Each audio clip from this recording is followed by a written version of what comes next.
A very good morning. You're watching Breakfast News on Rajya Sabha TV. I'm Tina Jha. Let's start with the headlines. Prime Minister to reply to motion of thanks on the President's address in the Rajya Sabha today. Opposition looks to embarrass government by moving amendments. Congress issues whip to all MPs to be present in the House.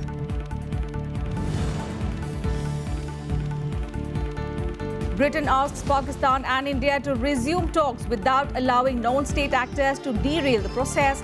Hails Pakistan's investigations into the Pathankot terror strike. National Green Tribunal's hearing on Art of Living Cultural Festival to continue. Questions center on why no environmental clearance is needed for temporary construction on the Yamuna floodplain.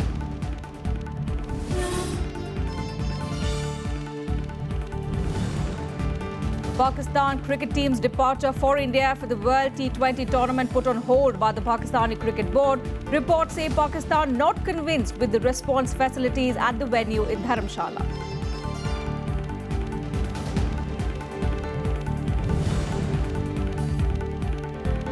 And a total solar eclipse sweeps across vast Indonesian archipelago early today. India, however, gets to witness only a partial eclipse.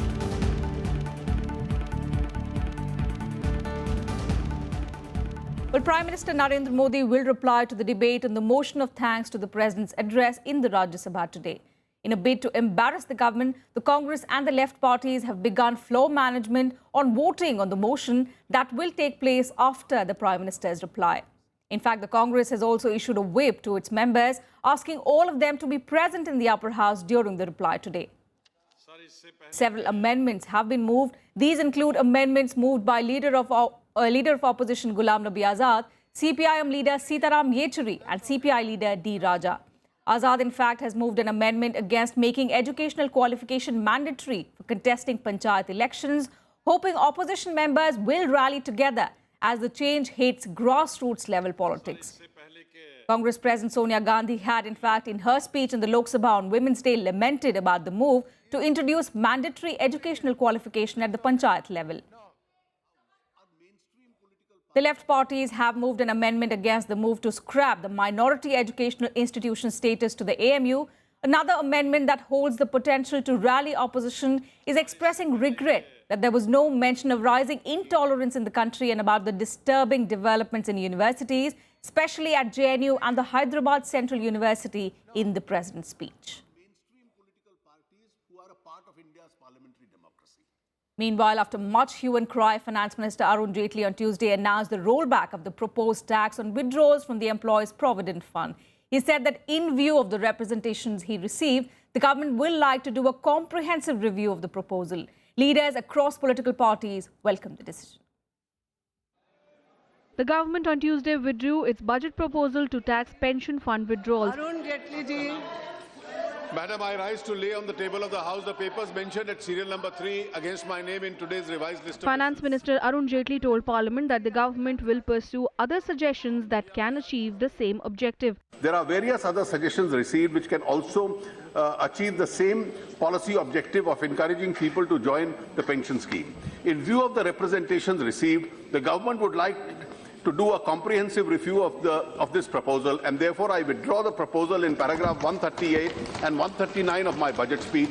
The proposal of 40% exemption given to NPS subscribers at the time of withdrawal remains. On February 29th, Jaitley proposed taxing lump sum withdrawals exceeding 40% of the Employees' Provident Fund unless the sum was reinvested in a pension product like an annuity.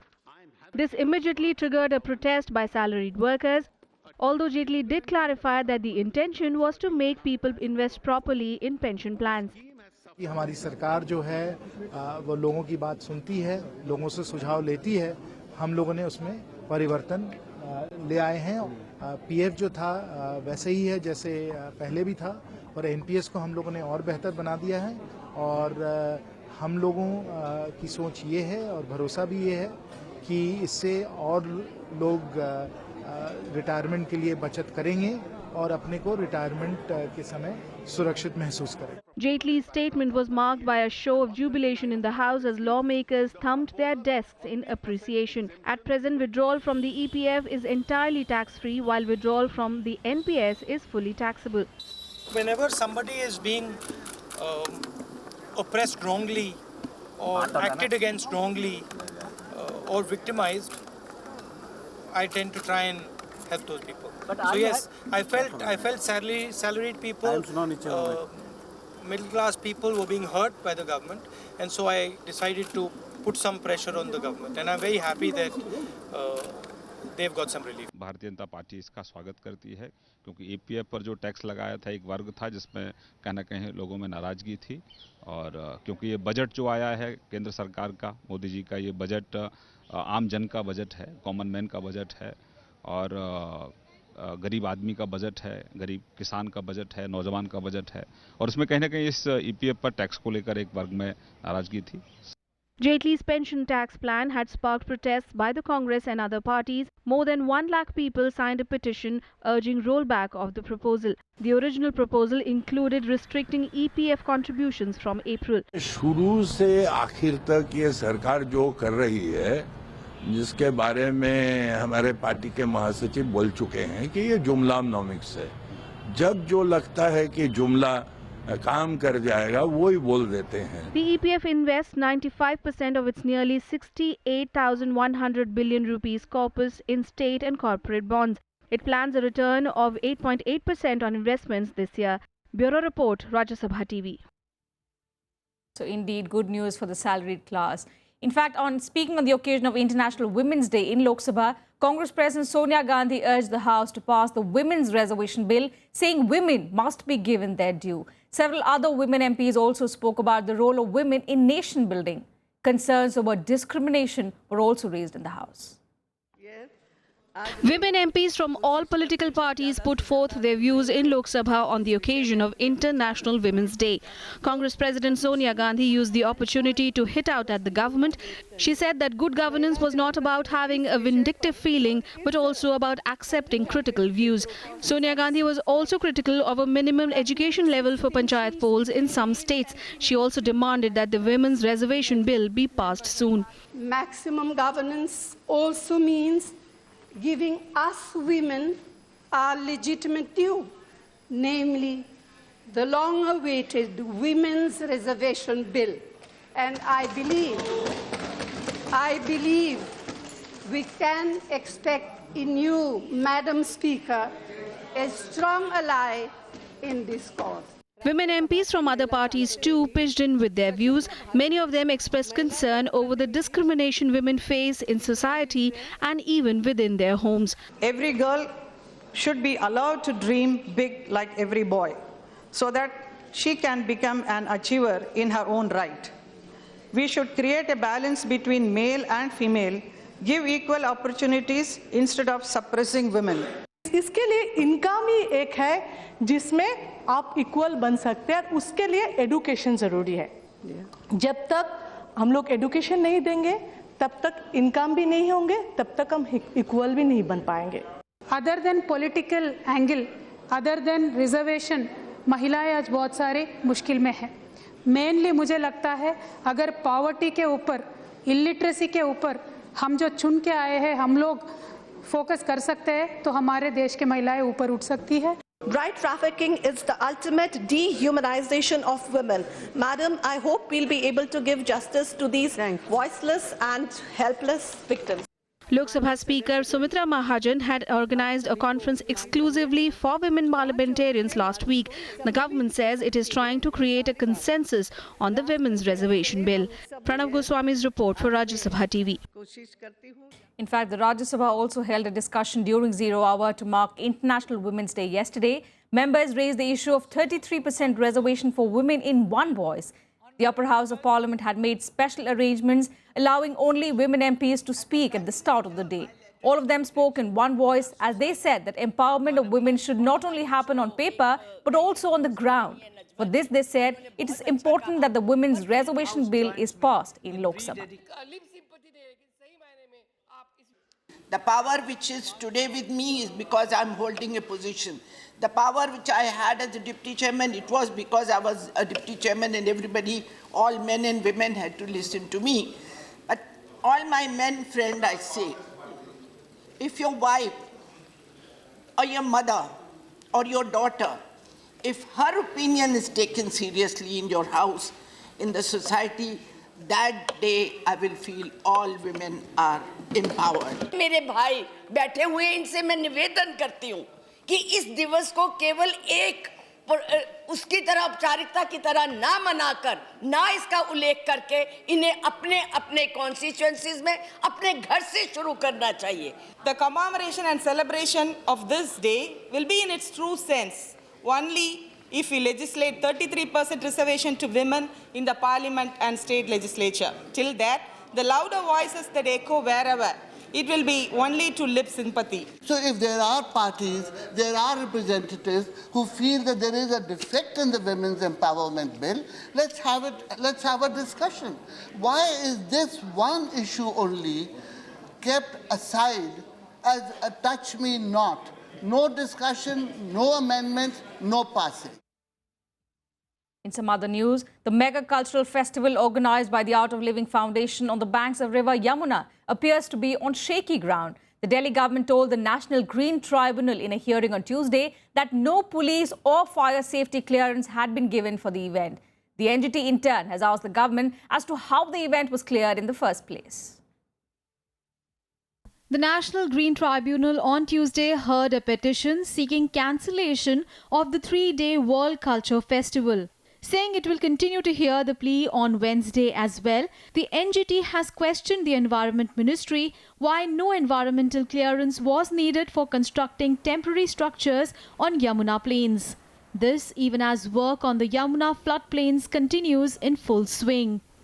ये यहाँ होना नहीं चाहिए क्योंकि ये NGT ने ban किया हुआ है इस पूरे एरिया में, खासकर जहाँ पे स्टेज बनेगा, जहाँ से लोग आएंगे जाएंगे, ये सारा का सारा 25 साल का फ्लड प्लेन की जो लाइन है, फ्लड की जो लाइन है, उसके अंदर आ रहा है. तो वहाँ तो किसी भी तरह की टेम्परेरी या परमानेंट स्ट्रक्चर बनाने की और कोई एक्टिविटी नहीं की जा सकती. अगर इतना बड़ा कार्यक्रम है तो तमाम परमिशन की जरूरत है और क्योंकि ये बात तो स्पष्ट रूप से आनी चाहिए कि जो हमारे ऊपर एलिगेशंस लग रही हैं, इलीगल इलीगल इलीगल, दो ही बातें हो रही हैं कि इन लोगों ने इलीगल यहाँ पर काम करा और इन लोगों ने जो है भयंकर रूप से जो है सारा पर्यावरण को नष्ट करा है. इन्हीं दो बातों को लेकर सबसे पहले कोर्ट सेटिस्फाई होगी कि हमने जो जो मंजूरी लेने की जरूरत है इतने बड़े प्रोग्राम के लिए, क्या वो इन प्लेस है, उसी की बातचीत चली कोर्ट में. डीपीसीसी की तरफ से कोई पक्ष रखा नहीं गया है, लेकिन एक सवाल तब के समय जरूर आया था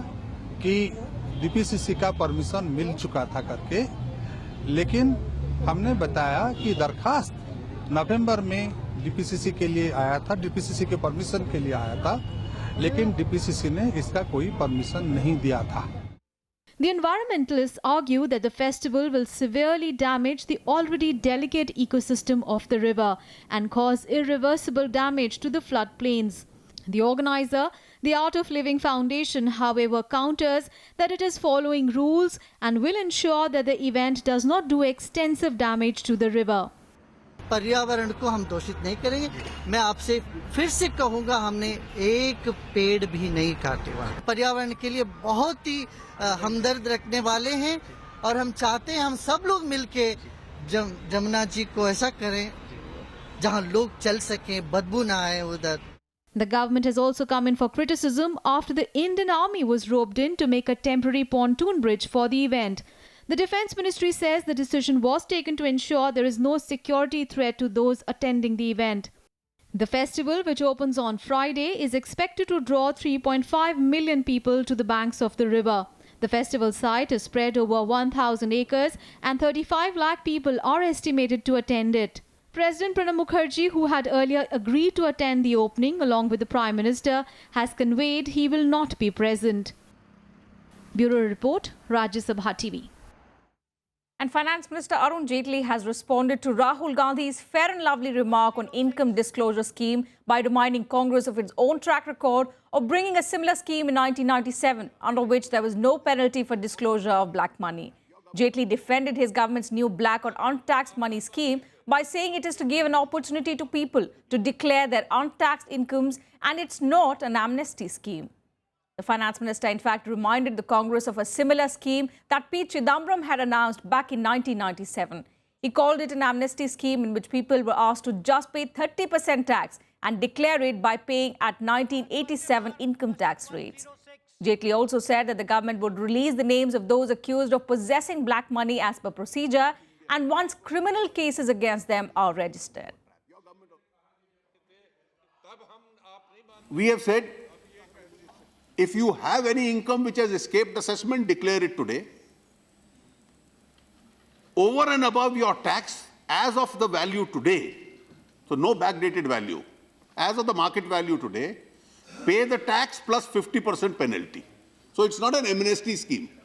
So when you make comments about the steps that we are taking from foreign black money to domestic black money to filing prosecutions and assessments, please honestly compare your own track record in this regard. And a total solar eclipse began sweeping across the vast Indonesian archipelago early today. Hordes of skygazers flocked to Palembang in Sumatra, the place that witnessed the first sight of the spectacular celestial event. India, however, missed the total eclipse phenomenon as only a partial eclipse was visible, and that too only in the eastern part of the country. Thousands of people across Indonesia and the Pacific witnessed a total solar eclipse this morning. At exactly 23:19 GMT, the moon began to pass directly in front of the sun, and when it reached totality, it blocked the sunlight, turning day into night. In Indonesia and the Central Pacific, people witnessed a total eclipse. It became visible at first in Palembang, Sumatra, before sweeping across Kalimantan and the islands of Sulawesi and northern Maluku. 12 of the 34 provinces in Indonesia witnessed the arc fully. Thousands of tourists flocked to Indonesia to witness the spectacle that's occurring in totality after 33 years. In neighbouring Malaysia and Singapore, as well as parts of Australia, the eclipse was visible partially. So was in India. The spectacular phenomenon was seen only in some places in the eastern part. In Kolkata, the eclipse was in progress between 5:51 a.m. at the time of the sunrise and 6:06 a.m. when the maximum partial eclipse was visible. Along with Kolkata, Siliguri, Cooch Behar, Guwahati, Puri, Bhubaneswar, Chennai and Kanyakumari were the places which witnessed the partial solar eclipse. The celestial event will end at sunset local time north of Hawaii. And because the eclipse path crosses the international date line, it began on Wednesday, the 9th of March, as per local time zones, but will end on Tuesday, the 8th of March. Bureau Report, Rajya Sabha TV. So this spectacular celestial event being witnessed by as many as 13 countries world over. With that, time for a very short break here on Breakfast News. We'll be right back.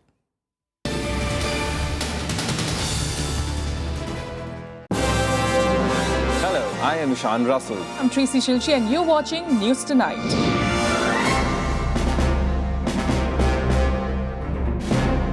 Together with the team of our dedicated professionals from across various fields. This is Shyam Sundar, Vishal Dahiya, Akhilesh Suman, Frank Pereira from Beijing, China. Kriti Mishra for Rajya Sabha Television. We bring to you the news that matters here on Rajya Sabha TV.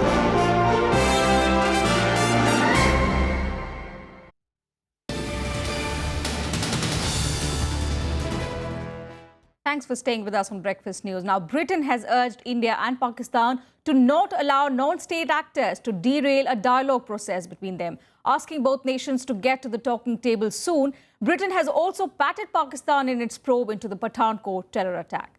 More details in this report. Britain has hailed Pakistan's efforts to pursue investigations into the Pathankot airbase attack in January this year. British Foreign Secretary Philip Hammond conveyed this to Pakistan during his visit to Islamabad. Hammond, however, stressed on the need for both India and Pakistan to resume talks. We strongly welcome the steps that have been taken to create dialogue between India and Pakistan for the security of both countries, but also for the long-term economic development of both countries. Collaboration is essential. I would urge both governments not to allow non-state actors, whether they're terrorists, extremists, or political pressure groups, to derail a process. Foreign Secretary level talks between India and Pakistan, scheduled for January 15, were postponed after the Indian air base in Pathankot near Pakistan's border was stormed by militants, killing 7 security personnel. India has alleged that Pakistan's territory was used for the terrorist attack and has been pressurizing Pakistan to act against the people involved in it. Our joint investigation team is completing its work and is likely to go in the next few days.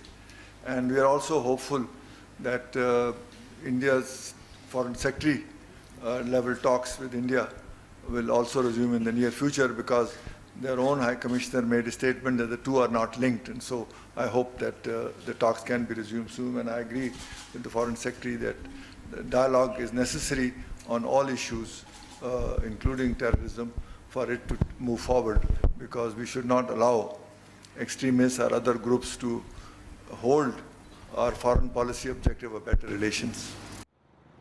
Media reports had revealed that Pakistan security officials passed on information about a possible terror attack in Gujarat during the Shivratri festivities. Pakistan says intelligence sharing is a routine practice. Intelligence sharing between intelligence agencies is something that happens in all parts of the world, and Pakistan has also been doing it with its counterparts for many years.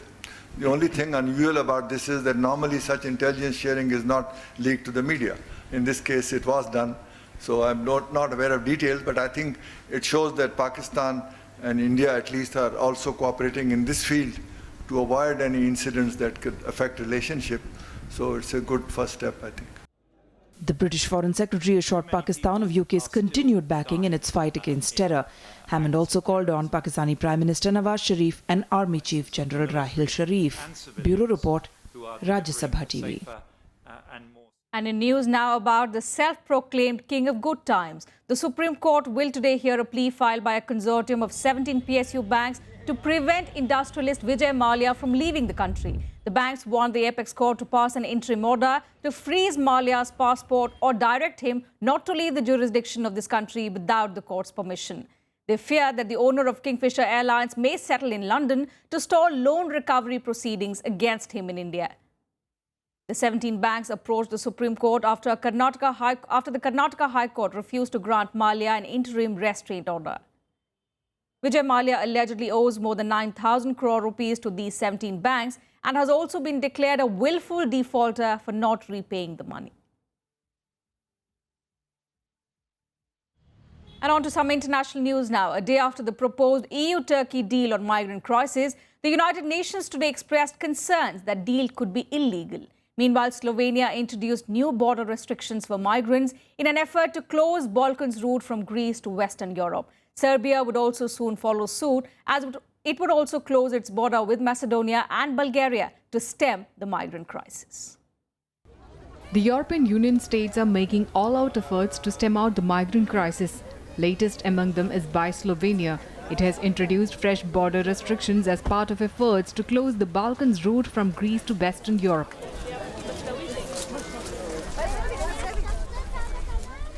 In response, Serbia was soon to say that it would close its borders with Macedonia and Bulgaria to migrants without valid documents. The fate of EU's passport-free Schengen zone hangs in balance. 8 of its members, including Austria, Hungary and Slovakia, have tightened border controls, leaving thousands stranded in Greece. Migrants expressed disappointment over Tuesday's proposals of Turkey-EU summit talks in Brussels. I cannot sleep because it's raining. I wake up, I feel like my tent inside the swimming pool. And you see what's happened yesterday at the meeting. At last, they tell all the people at 17th of March, we see what we can do. So, more 10 days. The UN called fresh proposals at the Turkey-EU summit as illegal. For Amnesty International, it is a death blow to the right to seek asylum. EU-Turkey deal proposes to send back all irregular migrants to Turkey in exchange for political and financial rewards.